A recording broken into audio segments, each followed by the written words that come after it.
Buonasera e ben ritrovati con una nuova edizione del TG Flash di New Sicilia.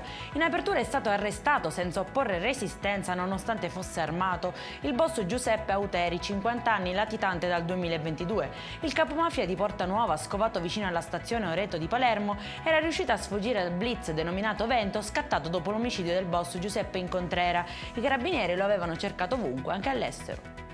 Ricostruite le fasi della furiosa rissa a colpi di mazze da baseball e bastoni di legno avvenuta a Biancavilla in provincia di Catania lo scorso novembre. I protagonisti sono 8 giovanissimi, nello specifico 3 maggiorenni e 5 minorenni, che sono stati denunciati. Fondamentali le immagini delle telecamere di videosorveglianza per chiarire la dinamica dei fatti.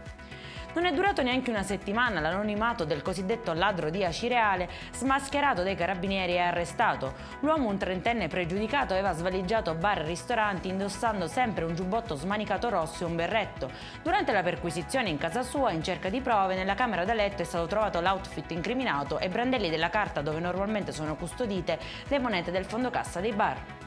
Scatta la denuncia per 3 soggetti che, anziché comunicare il ritrovamento di un cumulo di rifiuti pericolosi emersi durante i lavori, li avrebbero depositati ai bordi dello scavo senza attuare alcuna bonifica. È successo a Vulcano, nelle Isole Eolie, e il cantiere, dall'estensione di 400 metri quadri, è stato sequestrato. Chiudiamo col meteo. Domani ancora tempo instabile in Sicilia tra temporali e schiarite. La Protezione Civile regionale però ha comunicato allerta gialla solo su Messina e Palermo. Per questa edizione è tutto, prossimo appuntamento domani alle 13:30. Buona serata.